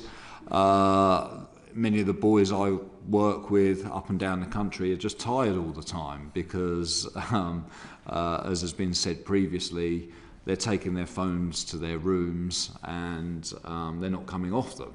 I mean, I'm addicted to my phone, so why shouldn't a 16-year-old be, or a 14-year-old be, especially at an age where validation is, you don't have that level of self-possession that you only acquire through adulthood. You know, likes and follows is all that matters for some kids. And that's understandable because that's the world that they've grown up in. I would say that I think sometimes a lot in the discourse we often forget that actually also social media does provide a positive outlet for some students. There are students who have zero confidence and would never reveal anything about themselves in the classroom or on the playground or in the real world, but a simple update to their status, or a photograph, or sharing some artwork provides a really positive outlet for them. I'm actually in favour of a social media ban, but I do think it has to be thought about very carefully, because for some kids it is positive, and before we ban anything we need to think about how are we going to plug the gaps, because there must be a reason why kids are turning to social media to express themselves rather than to us. So what are we not providing them, and how are we going to find out what we're not providing them, and then how are we going to replace it? That was a really interesting answer, thank you. Dr. Guinness, do you largely agree with that? And do you support a ban as well? Do I largely agree with that? Yes. In terms of the sorts of impact that it's having on young people, absolutely. We're hearing similar things coming back. I think there's also this, it's linking also into those issues about, well, what information are young people getting access to and how they're understanding it, and how controlled is that, and how useful is that for them. But again, I think highlighting some of the ways in which social media could connect a young person who might be extremely socially isolated. You can imagine like a young LGBTQIA+ person in a school or community that doesn't have much support for them, really finding important connection and support elsewhere. So these things are important, but certainly we would like to be living in a world where what was on the screens in front of our young people is very different to the content that's there at the moment. And ideally that they and us are not on our phones as much as we currently are. Thank you. Do any of you want to say what you think could be done to combat the negative impact of spending so much time on social media and online? And Darren, I don't know if you think that's an answer that might be able to be related to schools. I think there is an interesting link there, because there's a bit of a contradiction in some of the directions policy's going in. So at the moment, there was an inquiry conducted by, I think, the Science and Technology Committee of the House of Commons in the last Parliament that was looking at young people's screen time and looking at digital poverty and those kind of issues. And the debate that they were exploring was around the use of technology in schools. So moving away from kind of paper and pencil to more on-screen kind of forms of learning. And I think one of the themes that emerged from that debate is that we could be rapidly moving into a world where children spend almost the entirety of their time at school in front of a screen. And then when they're out of school, they're in front of screens in their personal life. And so the extent of kind of dominance that screen time has on children, young people's lives, I don't think we understand it. But I think we've got to think about how we can create spaces in children's lives when they're not on screen, when perhaps they're using a pen and a piece of paper, perhaps they're engaging in physical activity, because the degree to which young people are spending so much time in front of screens and maybe spending even more time in front of screens in schools is a really interesting question that I'm not sure we've quite thought through enough yet. Thank you. Thank you, Rosie. Dr. Guinness, you talked about the sort of content that young people are viewing online.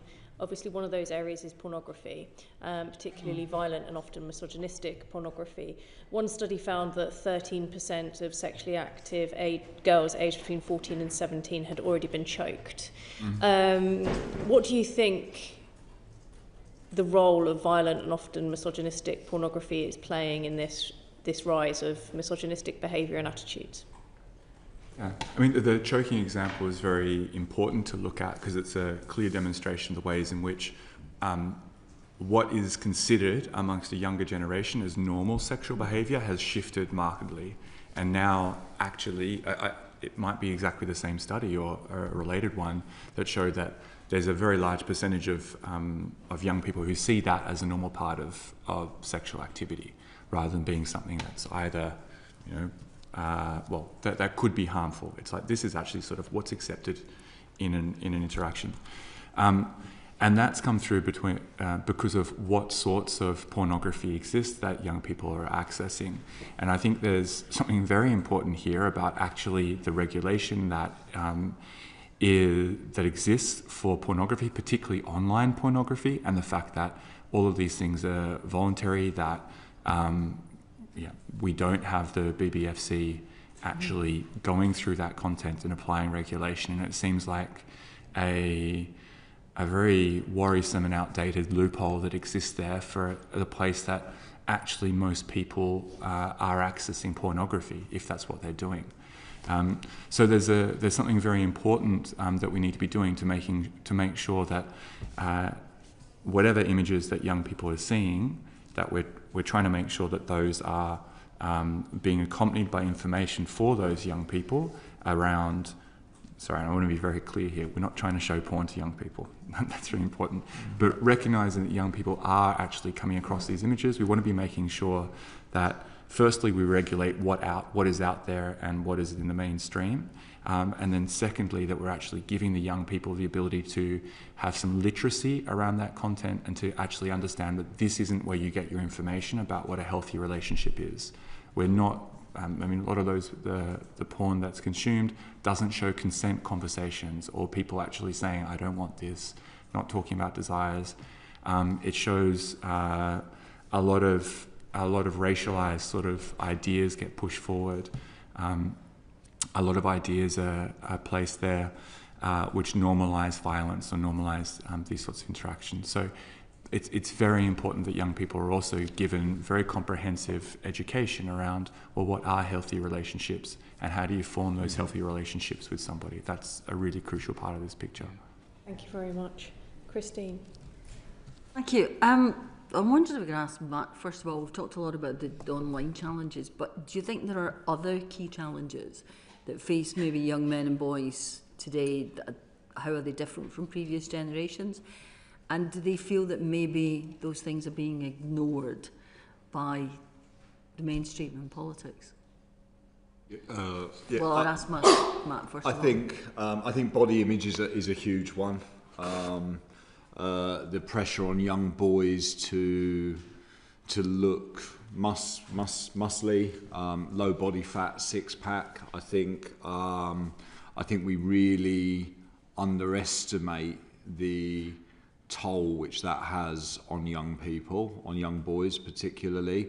I think that academic underperformance in relation to girls is a perennial problem, and that's because of societal expectations around what it is to be a man. I think that there is this crisis of connection. I think that when boys get to 14, 15 years old, they're far less likely to be comfortable in expressing intimate feelings, and I don't mean sexual intimate feelings, I mean tender feelings for friends.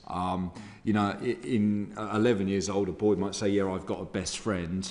I've literally had boys aged 15 saying, of course I don't have a best friend, that's gay. Never mind the homophobia that's embedded within that idea. No, and so what's happening is boys are growing up in a world where not only do they not have those platonic friendships, which are so crucial to our development and our happiness, but they're also existing in a world where romantic and sexual success is paramount. And if they're not getting that, but also they don't have those platonic friendships to fall back on, it's no wonder that many boys are being seduced by the ideologies, incel ideologies, for example, that exist within the manosphere, all those darker areas of the internet. So I think we really do need to think about how we can get boys to connect with one another, and how we can, at an early age, really tackle the homophobia that exists within the idea that I can't have a best friend that's male because that's gay. That's a problem. I wonder, is there a difference, or have you detected any difference when it comes to ethnicity or class in the issues that are facing young men and boys, and maybe how they react? You mean in social class? Yeah. Sorry. And ethnicity. Yeah, I get asked this a lot. I've been to some of the top independent schools in the country, and I've also been in some of the most socially or economically deprived areas, and I get asked this question a lot. Actually, no. I think that the pernicious influence of toxic masculinity exists within both those spheres, although it might come out a bit differently. I think perhaps in the higher echelons of society, particularly in independent schools where there might be quite a masculine sports culture, I often see what's called a lot of ironic homosexuality. So the boys are actually very intimate and very physical with each other, but almost in we're poking fun of it. Look how alpha male we are. We can touch each other in ways that really probably aren't appropriate, but that's who we are. But apart from that, you might have you've gone all over the place. I agree with the influence of, particularly the restrictive influence of some of those ideas about expression, about asking for help, and forming relationships. I absolutely agree those things are prevalent everywhere. I think there's some really important differences in the experiences and outcomes that young men are having, and that we should take an intersectional approach in terms of both how we understand the issues and also how we respond to them. Just some examples would be a young trans man at the moment will be facing a degree of transphobia and worrying about how they fit into their community. That would be very heightened. We've got young young black men reporting to us or through other sources about worries about being adultified and criminalised in various spaces, about being worried how they might be treated by authority figures, or they might be, much higher rates of exclusion, some of which have been shown to be related to some of our perceptions of young black men. We have some of those class elements being really important, and we can think about this in a regional and what resources are available in different places. And if we start to look at the ways in which some areas of the country there have been a shift away from certain job types. That's really been impacting upon working class jobs that may have been stable for over several generations. And then what's being seen is that young women have been much better at actually getting that training, then upskilling and shifting their careers. And young men, for a variety of reasons, both some internalised identity things related to masculinities and related to local pride, and also some structural things about the ways programs might have been set up, and also some societal things about what jobs are spoken about as being men's jobs. We don't speak much about this caring or these education sort of jobs as being men's jobs. For all of those reasons, those young men, those communities have massively different outcomes, whether it's around health, mental health, jobs, employment, training, well-being, healthy relationships, rates of imprisonment. All of these things impact upon the communities in really different ways, depending on class and ethnicity and disability and other things as well. Yeah. Is there a perception amongst young men or amongst society generally that mainstream politics is just either unaware or ignoring these, and do you think that's true? Daniel, first of all. Sure. Absolutely, yes, among a very large cohort. And it's fed via this narrative, which might be explicitly said by some people. This feminism has gone too far. Women are trying to disenfranchise you somehow as men. You've been emasculated. These sorts of explicit messages, but also these things that are reinforced in various media commentaries, even politicians talking about these points. And I think absolutely that's there. And as we start to move to put a focus on addressing men's issues, I think we need to be extremely careful not to do it in ways that creates this false sense of us versus them. If it's men versus women, we've got to wind back feminism. And I think actually we should really be looking at, partly, not entirely, but identifying the benefits that men have had through the feminist movement and through the gains that women have had. And you only have to speak to fathers who stay home with their children now to hear that story, or to men who have been learnt new skills of expressing themselves and found new pursuits to get that story coming through. And I was really heartened. I know there's a lot going on, whether it's the men's health strategy or this particular work or the work on ending violence against women and girls, lots of pieces that are coming up that could relate to this issue. And I think they all need to have that common statement that clearly says this isn't us versus them. And I was incredibly heartened. I heard one of the architects of the Irish men's health strategy, which is global leading, well ahead of the trend.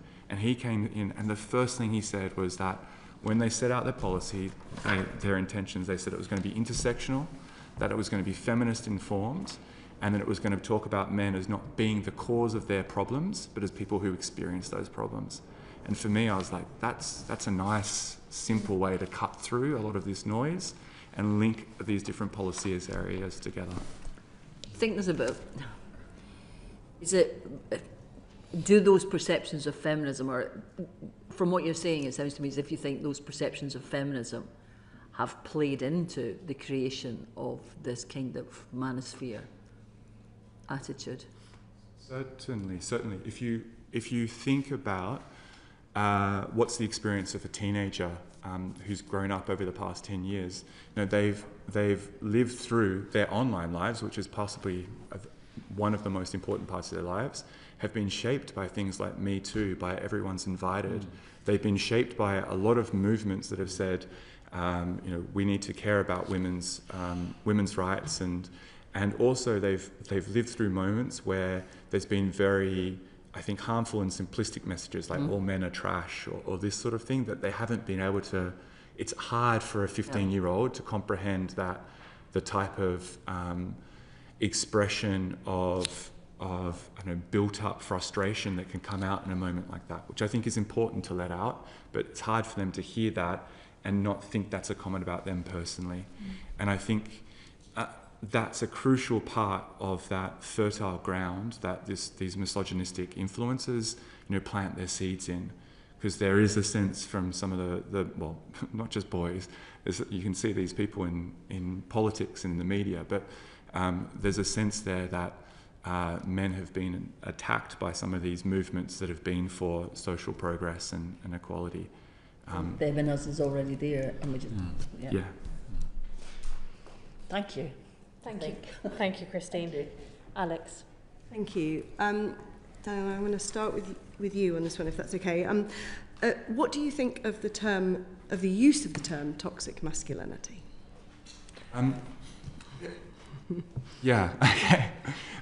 Frequently used. I use it. We all use it, right? Yeah. I mean, I think sometimes in a space as a shorthand where everyone knows what they're talking about, it's okay. It sums up. There's lots of harmful things that can be related to particular versions and expressions of masculinity, and we've spoken about them, like your mental health, violence against women, violence against other men. However, I think as an educational tool and also as a tool in public narratives, I don't think it's serving a useful purpose. I think it's alienating a lot of people, and people are, particularly men, are struggling to differentiate between toxic masculinity as a describer of a set of expectations, like a particular expression of being a man, and men in general. Yeah. And we can do that work of being like, there's two things here, right? But that happens in a classroom setting when you can have a discussion with people. And in a sense, the social media narrative and media narratives, I feel they've gotten away from that ability to actually explain that concept. Is it becoming a self-fulfilling prophecy? Precisely. It breeds this resentment, and it breeds defensiveness, and it breeds, I'll show you what, like you think I'm toxic, I'll go and be that. The irony. Yeah. Okay, thank you. Darren, I'd like to just, I'm looking at the role of men and masculinity in society, so I'm trying to draw some threads together here. And one of them is just coming back to the school's point of the misogyny from male pupils towards female staff. And I used to work in the domestic abuse sector, and we saw a vast increase in what was termed child-to-parent abuse, which was very gendered. Let's face it, the vast majority was teenage boys' abuse to mothers. Is this part of the same societal trend? Are those two things interlinked, do you think? I think it's complex, but the case for there being a link has got to be compelling. So when you see that misogynistic abuse directed, when our members see it directed by pupils towards staff in schools, you wonder what's driving that and what kind of misaligned thinking is leading to a belief on the part of the child that is an appropriate way to behave. And the fact that you see it outside of the school as well as in school perhaps tells you something about where these beliefs are coming from and how deeply entrenched they are in some boys. Thank you. And I am leaping around a bit, but like I said, I was trying to draw these threads together. Matt, my question for you was that there is, we have talked today about this huge increase now on focus on body image, and what that means for young boys and men. This is something, a focus on body image is something that women have experienced for decades, and to considerable health disadvantage at times when we look at some of the consequences of plastic surgery, for instance, and many other things. Given that there seem to be in so many areas, that I've just picked one, actually similarities of experience, but pitted against each other. How do we counter that? Is it with connections? Is it how do we counter that? You mean we're all actually on the same side? Yeah. I do think there needs to be a lot more work in schools on gender as a construct, and children in a mixed setting, for example, talking about gender and the challenges that both genders face, some of which are the same and some of which are very different.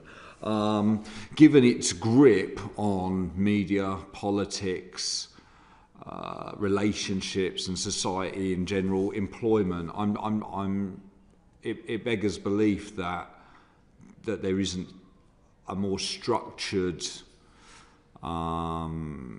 curriculum, a gender curriculum, Of course, there's all sorts of things we could teach, but when do we find the time? Yeah. But certainly I think, the PSHE curriculum could go a long way to dealing with gender. And also, actually, we sex and relationships education. I've started to wonder recently, how much emphasis do we put on the relationships part? Are kids learning how to be a supportive partner?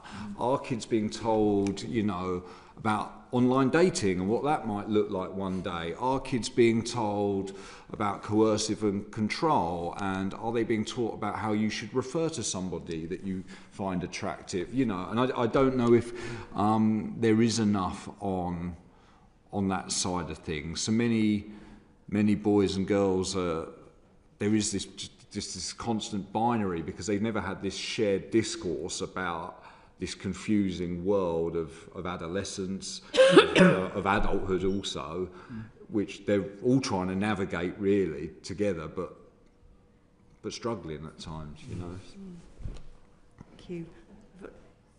Just one more question. Daniel, I'd like to get your thoughts on this. And again, it's a slight leap. I recently had the great fortune to have a visit to Tokyo, and something was thrown into sharp relief there in a way that it hasn't been in other cities, and that was that we went to the area of the city that is all about gaming and tech, and while there, there were dozens of women in micro mini skirts handing out flyers. There were big pictures of highly sexualized manga content, etc., on billboards. It was very, very, very, very visible, to the point my teenage daughter was extremely uncomfortable. Do we have are we talking about online too much more than offline, and should we be talking about the culture more generally? And is there a problem with the wider tech sector that is exacerbating this, or is it just a small isolated thing that's coming up from time to time? Do you think? I was worried you're asking me for an analysis of Tokyo culture. Not at all. No. I'm glad we can go there. Just as a micro example. Yeah. Okay. Wow.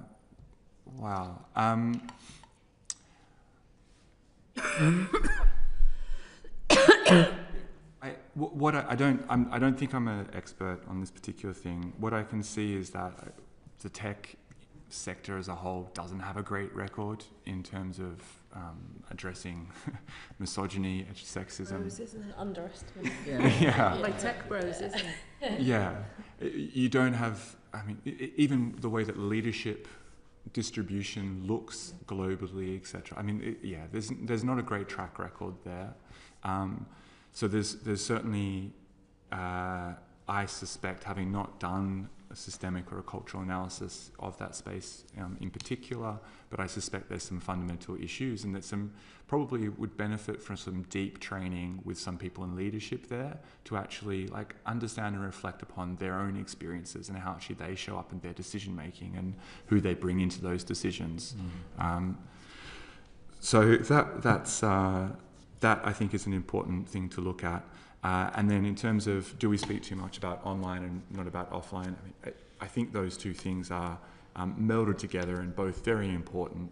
And yes, we certainly need to be looking at some of the offline spaces. One of the things we would do with a school, for example, is get the senior leaders and teachers to reflect upon, well, what are the pictures that are up on your walls?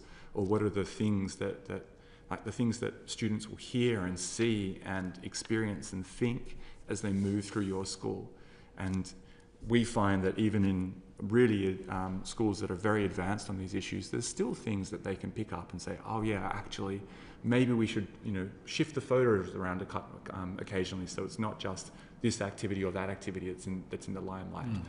So stuff like that is important for us to think about the spaces that we create and what they show, how they are going to be actually shaping the experiences and the worldviews of the young people, and to be frank, of all of us as we move through them.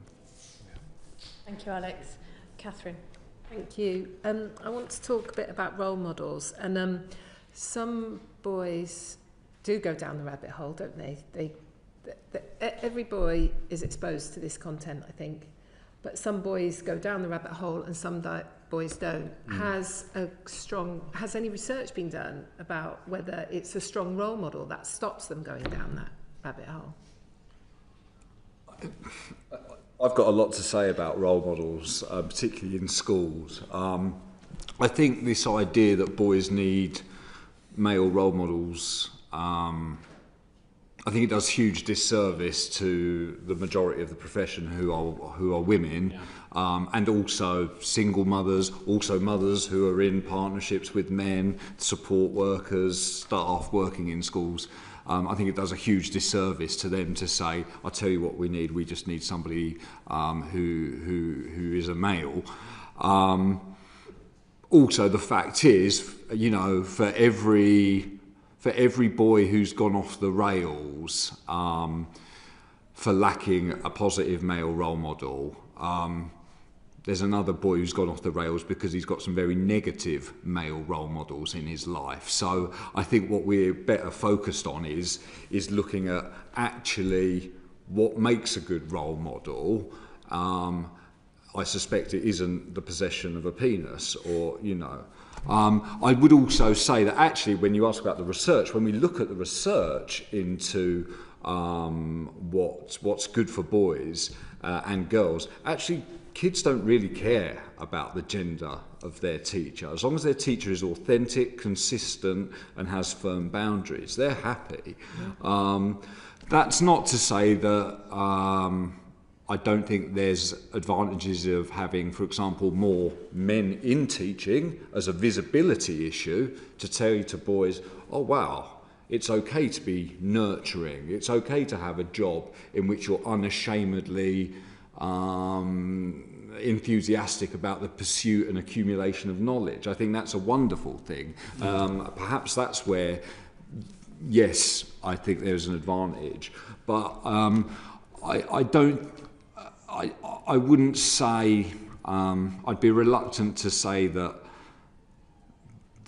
being male is what makes the role model. I think there is some research on absent fathers, but again, the research isn't great on that. There is a suggestion that kids with absent fathers might have periods of delinquency. But then again, what is an absent father? I think we talked about social class earlier. Many people think that an absent father is a father who just isn't around. Well, what about your dad who's a hotshot lawyer who is away for most of your life?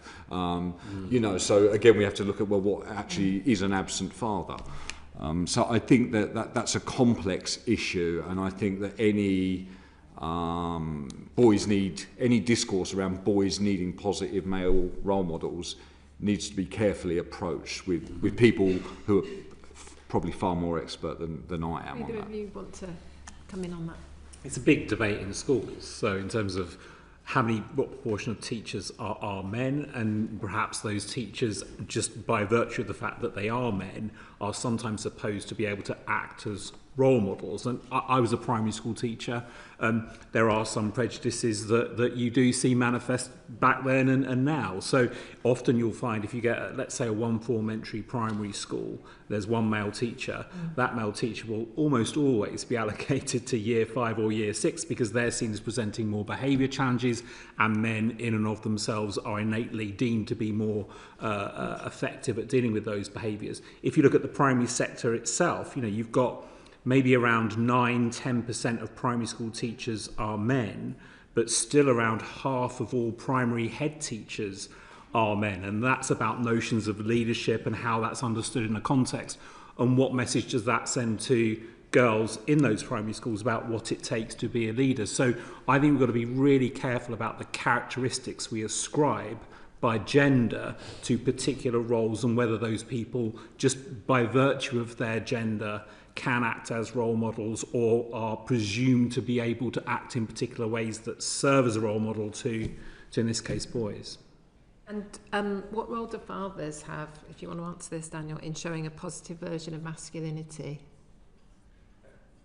Fathers, as with other people in young people's lives, like other adults, can play a huge role in demonstrating very positive ways of being a human and challenging like very restrictive ways, ideas and concepts of masculinity. I mean, I agree with both my fellow panelists on like, we actually need to focus on the quality of what's being put forward there. And I think there's, just as an example, there's huge social benefits and economic benefits as well that could come from different parental leave policies that opened up more opportunities for men to be with their children, or distribute that labour more evenly across couples. But the benefit for young people is really only going to be realised if we actually equip those new fathers with the skills that they need to do that work. I mean, it'd be great if we were equipping all of our new parents with that. But we do know that in our society, men aren't really generally being socialised into those roles. And so there's a bit of a catch-up piece that many men that we work with, who are, for example, in workplaces and either have been on leave or not, actually talk about learning so much more than what their wife, if they're in a heterosexual relationship, than what their wife knew about raising kids or that sort of care, and also not having access to spaces that there were other men in. They'll turn up to a young children's group and it's them and 8 women. And sometimes they feel or are made to feel as a bit of an outsider, or they just don't know, is this dealing with the sorts of issues that I'm having at a personal level? So, I think the same can be thought, same sort of thing, like how can we actually equip the men who are already in these roles to tackle the gender norms that might be in those places, whether that's teaching or as fathers, and how can we actually help them on the personal level in form and play those new parts that they weren't socialised into by their parents. Like, this is broader cultural change that we're trying to help here. Thank you, Catherine. Matt, I just wanted to come back to what you were saying about we don't have the conversation about what a healthy relationship looks like. Yeah. I would probably say we never have done with our parents, but obviously there is a place which is seemingly an attractive space to have an idea of what a relationship is, and that's the online space, whether it's influencers, whether it's social media, all of that. But how do parents, caregivers and schools have those conversations in a way that is still more attractive and safe than online? Yeah, well, that's the problem, isn't it? You want to talk to your teacher about sex and relationships, or it's embarrassing, isn't it? Yeah, I think it starts early, doesn't it? I think the problem is, Daniel earlier mentioned pornography, for example, right? We as a society like to think that our young people, our sons and our daughters, our students are not watching pornography. All the research suggests the opposite is true. Of course they're watching pornography. So what you might get is a set of teachers or a representative body saying, do you know what, we need to talk to children about pornography.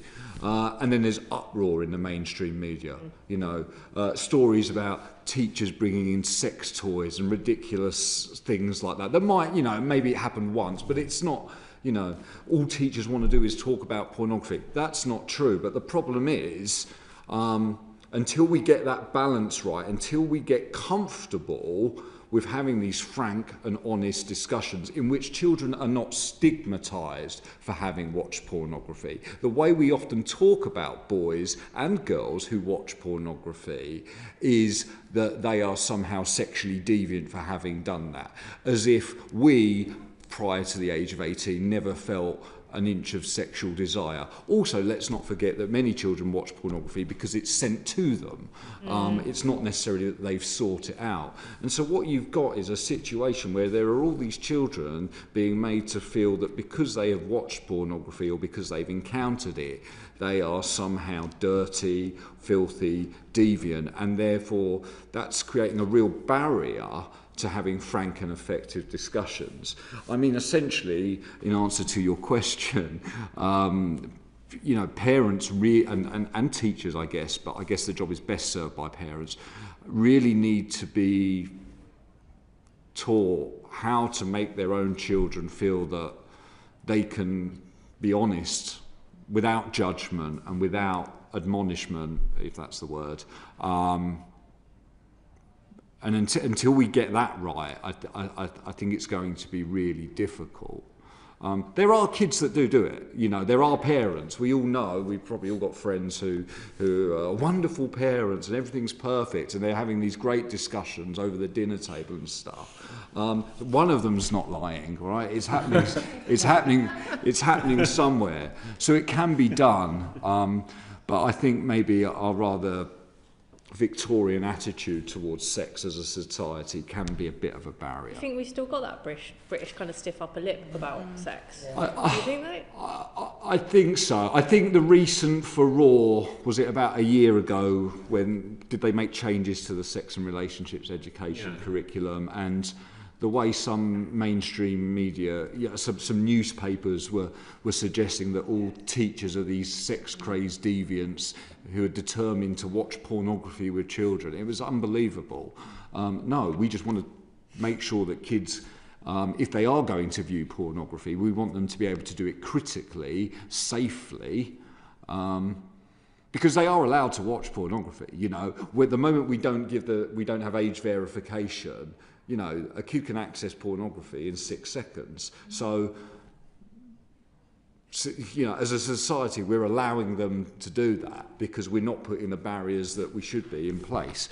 And so we also, if we're going to let them watch pornography because it's so freely available, then we also need to allow parents and teachers to be able to talk about it with them without the teachers and the parents coming under fire because they want to have these frank, constructive discussions about it. Thanks, Matt. Darren, does this kind of reporting and I guess kind of prudishness, does it stop teachers being able to have this kind of conversation, this frank, open conversation? I think they're difficult conversations that many parents find it difficult to have, and teachers in that sense are no different. I think one of the themes of the current debate around RSHE in schools is that we can talk about what's in the curriculum and what's in the guidance, and that's important. But I think to go back to a point that was made right at the beginning is that these responsibilities just get basically thrown at teachers to try and deal with. The majority of RSHE in our schools is taught by people who aren't specialists and have received no training in RSHE. When they want to go beyond the school and look for sources of advice and support, there isn't any there. So it's left to a teacher to try and address really complex, difficult, sensitive issues with no training, no support, and frankly a curricular framework that sometimes is quite ambiguous and in a very I think heightened and sometimes controversial political and social context. All of that falls on the shoulders of a non-specialist teacher in a secondary school and in a primary school. Thank you. Just have 2 more questions. The first one, Dr. Guinness, is around mental health. What challenges are we seeing specifically in mental health for young boys and men, and what do we need to do to improve it? Yeah, I think some of the challenges that young people experience around the mental health are common across genders. And I mean, we've heard around body image, we've heard around pressure, we've heard things like the bullying in online spaces, things like this are having a big impact, or just the amount of time that people are spending online. In terms of men and boys in particular, we're very aware about the lack of socialization and building up of their skills at developing empathy for others, at developing empathy for themselves, at communicating their emotions, about understanding their emotions. That leaves them at a huge deficit when it comes time to actually practice self-care, or when it comes time to seek help. So we talk to each school that we go to.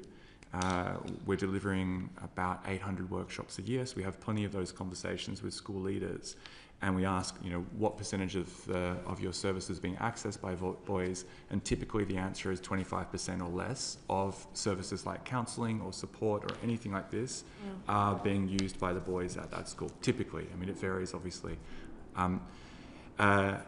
So they're not using those sorts of services. Sometimes those things are seen as being not their spaces for some reason, but also there's a strong narrative being ingrained into boys from a very early age, generally speaking, about you need to deal with this problem yourself. Whether that's don't be a burden on your friends, or whether that's with a young boy, if they're crying, it's like stop crying, keep on moving. Whereas maybe with a young woman or a girl, you'd ask what's happened, what's wrong. All of these sort of little things add up, and it leaves boys not practicing self-care. If we sit in a classroom, we ask, like, who here does anything? In fact, my colleague in the back will sort of ask, maybe jokingly say something like, who would run themselves a bath and light some candles? And, the boys will laugh at that concept, right? But it's actually a wonderful thing to do that's really enjoyable. And yet it's seen as not fitting into that acceptable set of things, both because it's care and because it's feminized. And I think those things really start to impact on men and boys.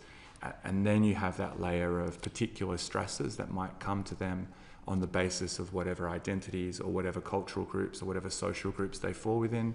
And we've heard a lot about that in the first panel and from our panel. And so we're left with these people who've not been given the skills, who've been put in kind of a particular pressure cooker, and don't see that there's any services, well, too often don't recognise any services or support that is there available to them, and instead just want to solve all their problems by themselves and not talk to each other about it. Thank you. Matt, quickly. I just want to touch on the mental health issue, which I've previously described as the last taboo of mental health, which is anger. We all know that it's a well-trodden statistic, especially where we're talking about gender, that men are 3 times more likely to die by suicide than women. What's often not spoken about is that many studies have actually showed women are 2 to 3 times more likely to attempt to take their own lives, but men are more likely to die by suicide because of the violent methods that they use.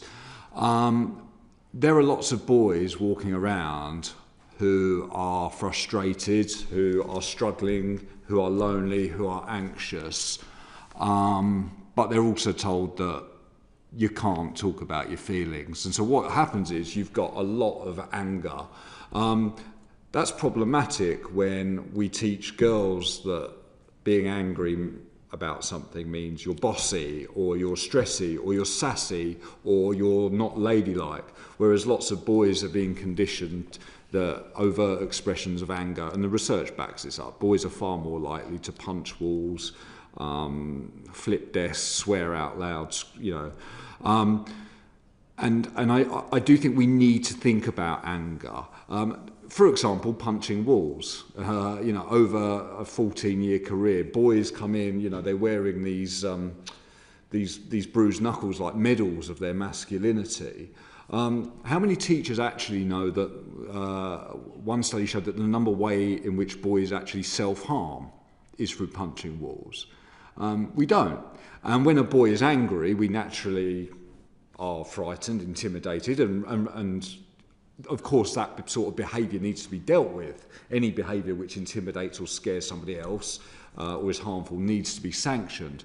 But I do think we're missing a trick with when we see these overt, repeated displays of anger or aggression in some boys in schools. how often are we actually looking at that and thinking, do you know what? Yes, his anger's wrong, but does he need a kind? Does he need some sympathy? Does he need some support here? In the same way, a girl who is self-harming using another method would, and I don't think we are. I do think that there are lots of angry boys there who are demonised and not necessarily given the mental health support that I think chronically angry people should probably get. You know, I always do a thought experiment with parents and teachers. Who would you most like to be the best friend of your child? A boy who's diagnosed depressive, a boy with chronic OCD, or a boy who goes to anger management classes? And they always pick the boy who goes to anger management classes as the boy they'd least like to be friends with their own child. Because, like I say, I think anger is one of the last taboos in mental health. When in fact anger is actually as natural as love, jealousy, greed, lust, you know. I think that's something we need to think about in schools.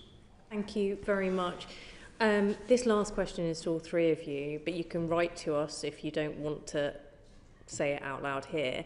Our committee is open and willing to be challenged at any given step. I think the way that we've approached all of our inquiries has been that way.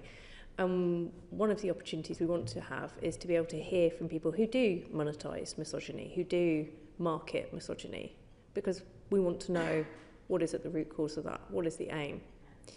And so if you had one or two people that you think children are listening to, young people are listening to at the moment, as we'd heard from the previous panel, it's not the Andrew Tates of this world. Who is it that we should be hearing from, do you think? And as I said, you don't have to say it out loud now if you don't want to. You can do if you do. I can send you a long list. Thank you. That'd be great. Do you think they'd come? Sorry? Do you think any of them would come? Is there going to be cameras? Yeah. Yeah, they'll come. They'll come. Okay. No, I don't. I'm being facetious. We might not get a chance to speak. Yeah. They'll be worse than me. Thank you very much. This has been a really interesting couple of panels, and really grateful for all of your time and your experience and your expertise. And as I say, if there's anything that you think you wanted to cover that you didn't get to today, please write that to us. Thank you very much. This brings the session to a close. Order. Thank you.